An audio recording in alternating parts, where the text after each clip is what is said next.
Hi everyone, this is Aaron for Zollotech, and we're going to take a look at the LifeProof case. The LifeProof case is unlike other very high quality solutions out there that provide supreme protection to your iPhone. This one in particular is waterproof, it's dirt proof, you can submerge it, you can record videos underwater, and it retails for about $80. And this is the LifeProof case, and they show on the box at least that it's that thin.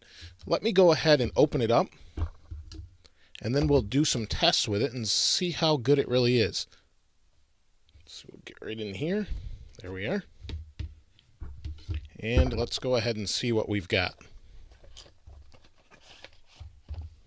All right. So here is the case itself. And you get a little earphone adapter that allows you to listen to music underwater if you really wanted to. There we go. So it plugs in the top. You've got your earphones there. You can buy waterproof earphones from LifeProof. And this screws in the top. It has a little O-ring right here. Let me go ahead and take a look at the case itself. So the case itself has a front screen protector here that goes over the top of your phone. We've got a little microfiber cloth it comes with. On the back it has a warning too. It says caution. I've read all of the instructions, so I should be good there, but it's telling you how to install it. And here we have some instructions, a little QR code, and it talks about its accessories. So it has a belt clip, a bike mount, armband, swim belt. And this case, unlike others also, is meant to keep you from having to remove your iPhone from the case due to how thin it really is. So you can see once it's clicked together, it's pretty thin. And I'm going to do that now because one of the things I want to test is that it really works underwater. And to do that, you actually clip together here and work yourself around the outside here. And what it tells you to do is actually put this underwater for an hour with a weight on it. So something just to keep it underwater since it's going to have air in it and you want to have it held down. And what we have here is we clip down around the bottom. So it even supposedly it enhances the sound coming out of here as well. Let's go ahead and clip that. And this should be waterproof. It's pretty light. It's much lighter than, say, an OtterBox and much thinner as well. So it looks like it could be a decent overall case. It does have this little plastic cover on the front that should be interesting to see how it works on top of an iPhone. You've got a little button here for your iPhone, which is a nice touch. And then all of the ports, I guess they work. I haven't tried these yet, but I guess they work and provide full functionality of your phone. They even have anti-reflective glass in the back so that you can use your camera when you're underwater and have no problem with that. So it shouldn't fog up or reflect any light. It's actually glass, not plastic, to allow for a better picture through the camera. So what I'm going to do is I'm going to set this up around my sink here, and then we'll put this underwater for about an hour. Oh, there we go. I knew it wasn't sealed somewhere. We'll put this in the sink for about an hour, see what happens, and hopefully it doesn't leak. If it doesn't leak, that means the case is good and it should work well on the iPhone. So we'll go ahead and do that now. And also we'll take a look at some of these little ports and things afterwards when we have the iPhone in place. It won't do us much good here now. So you can see all the different buttons are available, but we'll take a look at those in a moment when we come back. Here we have the sink set up. I have my LifeProof case, and we're going to test this underwater. Everything is sealed. We have everything on the bottom sealed. Let's go ahead and place it in water. Place a little bottle on top of it and let it sit for about an hour. All right, the life case has been underwater for a little over an hour. Let's go ahead and remove it. It's floating. See if there's any water in it. We'll go and take a look at this closer and then try the iPhone in it. We had the LifeProof case underwater for over an hour and a little bit more time actually, as I ran out and did some errands and things like that, and came back home, took it out from under the water. I had a little bit of condensation under it, as you may have seen, and when I pulled that out of the water. And what we're going to do now is take this apart and place the iPhone in it. Let's go ahead, and it's actually a little bit wet still. Let's go ahead and wipe that off here. There we go. It's got a little bit of water left on it. So let's go ahead and undo the bottom here. and it says to take a coin and place it here and begin to pop the case apart. And it says to kind of wiggle it back and forth so you don't break the seal when you want to pull it apart. It's not really meant for you to take apart regularly. It's meant to keep your phone in safe for some time. This is a bit challenging to pull apart. There we go. There, we got it. And so you can see here's the case itself. It has a little rubber seal in it for the waterproof seal. And I'm going to put my iPhone in it now. It says to put it in front faced first. So let's get any dust that might be in there out of there. Oh, that's on the other side, so we'll get any dust out of there. And let's get my iPhone here. I've taken any shield off of it, so this is a iPhone 4S.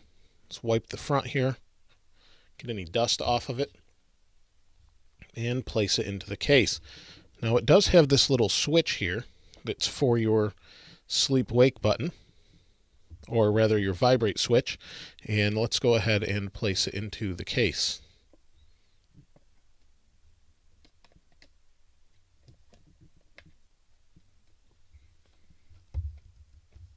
Oh, we do need to take the top out here, and this is for the headphone jack. There we are. Let's see if we can get that into place here.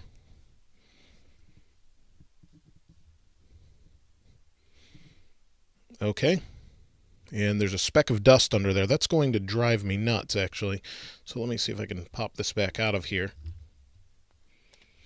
It's a little scary to pop the phone back out, but let's get the dust out of there. There it is. We'll get anything off of here, anything off of there, and we want to place this into the case carefully. Again. There we go. So it looks like we're in place here. Okay.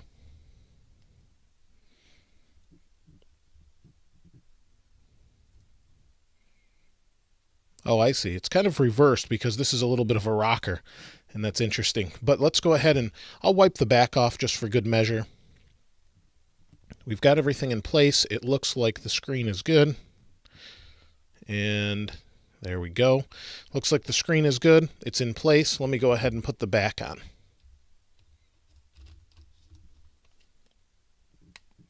It says to start from the top and go around the edge with your thumb.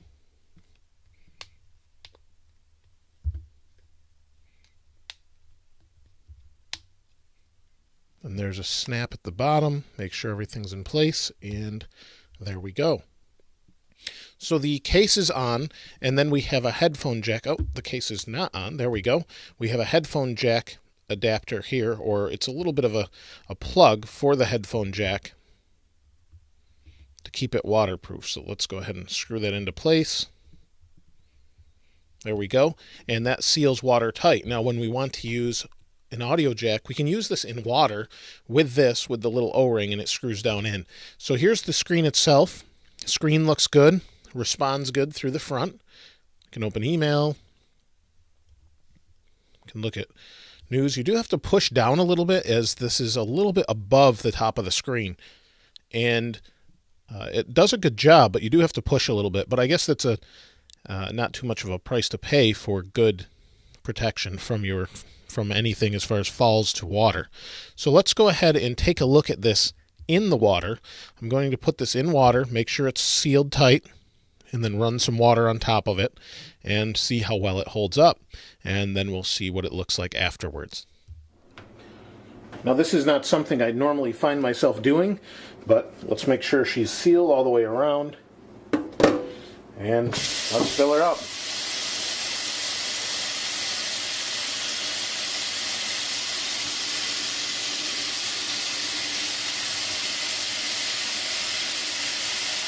Now this should work. It won't work as far as the slider goes, but it will stay lit. You can see it's underwater now. It's working. You can turn it around. It's staying sealed.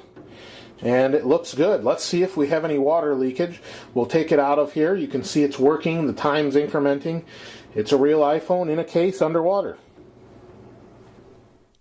I've taken my iPhone out of the water in the LifeProof case.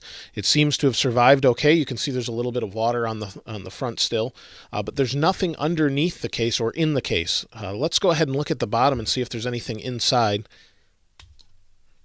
There's the little dock connector flap. I don't show any water in there, nothing drained out, or nothing is draining out, so it seems to have done its job. Everything functions like it should. Being run underwater, it's pretty impressive. It did have some water under this little lip here, but the whole thing is sealed, or it should be sealed, and proved itself when I did the water test underwater for an hour. Everything works well. You've got the front-facing, rear-facing cameras. They all work well. I can turn the camera on here. So you can record underwater while you're snowboarding, any activity where you're afraid your phone might be damaged. You really don't have to worry about it too much in this case. On the side, we have our volume rockers, or our volume up-down rather, on the iPhone 4S, and we have our vibrate switch. This feels a little bit different in that you flip it each way. It's kind of opposite because of the way it works. It's more of a rocker instead of a slider. In the way they've actually made it seal. We have these bumpers here to protect it from getting hit by anything either. On the top, we have our sleep-wake button along with this little screw here that we can take out for our headphones. If you buy the optional headphones, you can plug this little dongle that comes with the case into it. Screw this in here like this. It should seal, and now you can listen to your headphones underwater, even if you really wanted to, if you had some waterproof headphones that they offer, or while you're snowboarding or skiing or whatever activity you do. You really shouldn't have to worry about this too much. When you're done, you unscrew it like this. We have an extra cap in here just in case we lose it, or a place to store it as well. And we just place this back in. This case is meant to be used every day, as opposed to using it only when you need to use this sort of protection. The button on the front, the screen feels pretty good. Everything works well. Call quality works well. You've got your speaker and your microphone, and people can hear you. You can hear them well. No problems as far as that goes. Great pictures through this glass here, and it protects very well against drops and bumps and things like that. There's only one place I see where it could be a problem, and that's if something hit the screen directly, because this is more of just a screen protector than, say, a thick barrier. It's not really cushioned per se. It doesn't really protect from impact. You do have these rims that are sort of rubbery coated that will protect in an impact this way, but you really don't have the entire thing as far as impact goes, as some other cases do. Overall, though, this case is great for this sort of protection just because look how thin this is. Most of these cases are extremely big, heavy, thick, and this one really keeps it thin and is very functional, and everything works very well right now. The case itself is really nice and is definitely worth checking out if you need a case that needs to be protected in that sort of circumstance. If you have any questions, please go ahead and place them in the comments below. As always, if you haven't subscribed, please go ahead and hit subscribe. Thanks for watching. This is Aaron. I'll see you next time.